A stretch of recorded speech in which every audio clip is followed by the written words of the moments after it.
అదే RTV app వార్తల్ని క్షణాల్లో చదివే అవకాశం ఉంటుంది. ఒక న్యూస్ పేపర్, ఒక టెలివిజన్ ఛానల్ మీ చేతుల్లో ఎప్పుడు ఉంటాయి.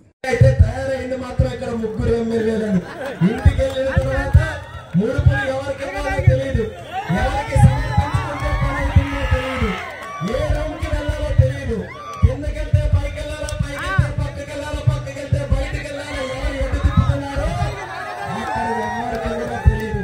అంత కష్టమైనటువంటి పని అయిపోయింది ఇక్కడ ఉన్నటువంటి ప్రజలకి. కానీ రమణమూర్తి గారు ఉన్నారు, అరుగు మీదే కూర్చుంటారు. తెల్లవారి 5 గంటల నుంచి రాత్రి 12 గంటల వరకు, ఆ 12 నుంచి 5 కూడా పడుకున్నా సరే, తలుపు తట్టినా సరే వెంటనే స్పందించేటటువంటి వ్యక్తి మన పక్క రమణమూర్తి గారు. ఎవరికి ఎప్పుడు ఏ ఆపదున్నా సరే ఆదుకోవడానికి నేను సిద్ధమని చెప్పి ముందుకు మీ అందరికీ సేవ చేయడానికి వస్తున్నాడు.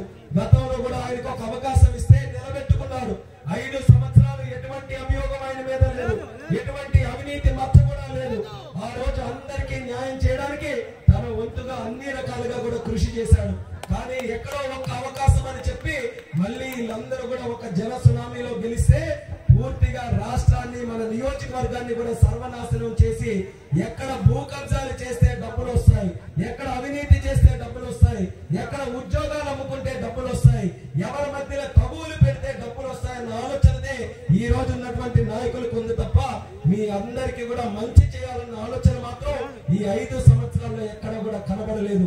ఇప్పటికే మీరందరూ కూడా అది నిజం తెలుసుకొని ఒక మంచి నిర్ణయం మీరందరూ కూడా తీసుకున్నారు.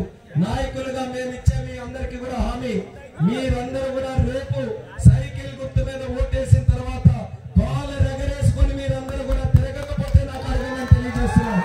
మీరందరూ కూడా ధైర్యంగా చెప్పుకుంటారు.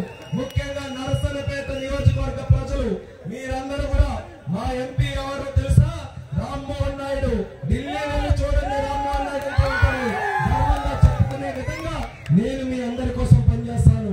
అలాగే మా ఎమ్మెల్యే ఎవరంటే బగ్గు రమణమూర్తి గారు. నీతికి నిజాయితీకి ప్రతిరూపం, నిత్యం ప్రజలతో సత్సంబంధాలు పెట్టుకునే వ్యక్తిని గర్వంగా చెప్పుకునే విధంగా బగ్గు రమణమూర్తి గారు కూడా పనిచేస్తారు. మా ఇద్దరికి కూడా గతంలో మీరందరూ కూడా చూశారు. మళ్ళీ అవకాశం కల్పించమని మీ అందరికీ కోరుతున్నాం. చాలా కార్యక్రమాలు ఇంకా చేయాలి. ఇప్పుడే కోరినాయుడు గారు కోరారు, వచ్చిన వెంటనే లిఫ్ట్ ఇరిగేషన్ చేయాలని. మేము హామీ ఇస్తున్నాం. బొంతు లిఫ్ట్ ఇరిగేషన్ ప్రారంభోత్సవం చేసేది మళ్ళీ మన టైంలోనే చంద్రబాబు నాయుడు బొంతు లిఫ్ట్ ఇరిగేషన్ ప్రారంభోత్సవం చేసే బాధ్యత మనం ప్రభుత్వంలోకి వచ్చిన వెంటనే మనం తీసుకుంటాం. ఇంకా చంద్రన్న సూపర్ 6 పథకాలు కూడా ఉన్నాయి. అవి చాలా మంది మీ అందరికీ తెలుసు. అందులో ముఖ్యంగా మహిళలందరికీ కూడా మహాశక్తిగా తయారు చేయడానికి చంద్రన్న పెట్టినటువంటి అద్భుతమైనటువంటి పథకాలు మీరు తెలుసుకోవాలి. 10 మందికి ప్రచారం చేయాల్సి ఏర్పడింది. అంత పెద్ద ఎత్తున ఒక పార్టీకి ఇన్ని సంవత్సరాలు కూడా కట్టుబడి ఉంటే పువ్వుల్లో పెట్టుకొని చూసుకోవాలి, రారాజులాగా చూసుకోవాలి. అటువంటిది ఇంత కష్టపడినటువంటి కోరినాయుడు గారు, మరొక పక్కన రాంబాబు గారు, అటువంటి పెద్దలు అందరికీ కూడా ఈ రోజు అగౌరవపరిచేటువంటి పరిస్థితి వచ్చిందనంటే వైసీపీ కాలం చెల్లిపోయిందన్నటువంటి సంగతి తెలుసుకోవాల్సినటువంటి అవసరం ఉంది. ఈ రోజు ఎందుకు అటువంటి వాతావరణం వచ్చిందనంటే ఈ రాష్ట్రానికి వెళ్తున్నటువంటి పెద్ద సైకో జగన్మోహన్ రెడ్డి వల్ల. ఒక్కసారి ఆయన వ్యక్తిత్వం మీరందరూ కూడా చూడండి. ఆయన సొంత కుటుంబంలో ఉన్నటువంటి తన చెల్లినే ఈ రోజు తరిమేసి రోడ్డు మీద దింపేసినటువంటి వ్యక్తి ఈ రోజు వైసీపీలో ఉన్నటువంటి వేరెవరికైనా గౌరవం ఇస్తాడా, చూస్తాడా అనేది ప్రతి ఒక్కరు కూడా తెలుసుకోవాలి. కాస్త ఆలస్యంగా తెలుసుకున్నారు కోరినాయుడు గారు. ఇప్పటికైనా ఆలస్యం లేదు.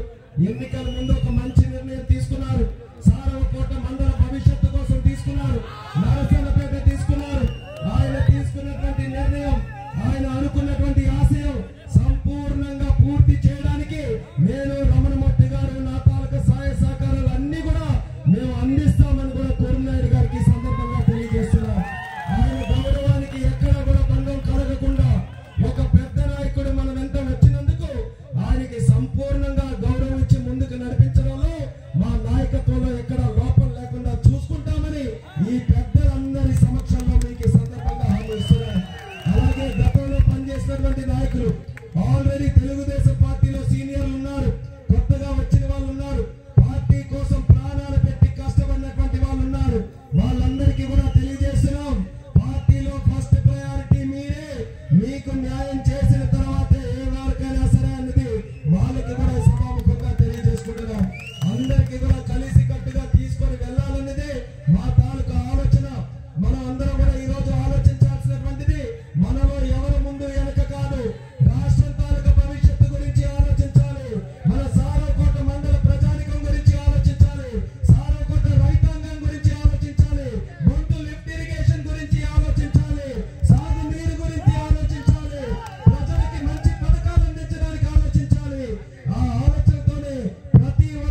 ఎప్పుడు ఉన్నా సరే ప్రజల కోసమే కష్టపడ్డాం, ప్రజా కార్యక్రమాల కోసమే పనిచేసి ఇన్ని మోసాలు చేస్తున్నటువంటి జగన్మోహన్ రెడ్డికి ముఖ్యమంత్రిగా ఉండే అర్హత లేదు. రాష్ట్రం తాలూకా పరువంతా మంట గలిపాడు. ఆంధ్రప్రదేశ్ రాష్ట్రం అన్నపూర్ణ రాష్ట్రంగా, తెలుగు వారంటే ఒక ఆత్మగౌరవం, తెలుగు వారంటే ఒక పౌరుషమని ప్రపంచం గుర్తిస్తే అసలు అటువంటి ఆంధ్రప్రదేశ్ రాష్ట్రానికి రాజధాని లేకుండా మనకి అవమానించే పరిస్థితికి తీసుకొని వచ్చినటువంటి వ్యక్తి ఈ జగన్మోహన్ రెడ్డి అని తెలియజేస్తున్నాను. మనమందరం కూడా మళ్ళీ మన రాష్ట్రాన్ని డెవలప్ చేసుకోవాలి. ఎవరి కోసం? కేవలం మన కోసమే కాదు, మన పిల్లల కోసం, మన పిల్లల భవిష్యత్తు కోసం. జగన్ వచ్చి ఉద్యోగాలు ఇస్తామన్నాడు పిల్లలకి. ఒక్క ఉద్యోగం అంటే ఒక్క ఉద్యోగం రాలేదు. ఒక్క మెగా డిఎస్సీ లేదు, ఒక్క జాబ్ క్యాలెండర్ లేదు, ఒక్క నోటిఫికేషన్ లేదు, ఒక్క కానిస్టేబుల్ ఉద్యోగం లేదు, ఒక్క మెడికల్ ఉద్యోగం లేదు, ఒక్క గ్రూప్ 1 లేదు, గ్రూప్ 2 లేదు, టీచర్ లేదు, ఏది లేకుండా 5 సంవత్సరాలు యువతి యువకుల తాలూకు భవిష్యత్తుతో చెలగాటమాడినటువంటి వ్యక్తి ఈ జగన్మోహన్ రెడ్డి అనేది కూడా మళ్ళీ గుర్తు చేస్తున్నాను. అటువంటిది మీ పిల్లలకి చక్కగా ఉద్యోగాలు రావాలంటే చంద్రబాబు నాయుడు గారిని మళ్ళీ మనం ముఖ్యమంత్రి చేసుకోవాలి. వాళ్ళ గురించి ఆలోచించండి. కష్టపడి చదువుకుంటున్నారు, ఉద్యోగాల కోసం ఎంతో ఆరాటపడుతున్నారు. అందుకనే చంద్రబాబు నాయుడు గారు ఇస్తున్న హామీ, ఆయన వచ్చిన వెంటనే పెట్టబోయే మొట్టమొదటి సంతకం మెగా డిఎస్సీ అనేది తెలియజేస్తున్నాను. ఎవరెవరైతే ఉద్యోగాల కోసం ఆరాటపడుతున్నారో ఇది అద్భుతమైనటువంటి అవకాశం. చంద్రన్న మీకు ఇస్తున్నటువంటి నమ్మకం. యువతి యువకులారా, మీకు ఉద్యోగాలు ఇవ్వడానికి నేను సిద్ధంగా ఉన్నాను, ఓట్ వేయడానికి మీరు సిద్ధంగా ఉన్నారా అని చంద్రబాబు నాయుడు గారిని అందరికీ కూడా పిలుపునిస్తున్నారు.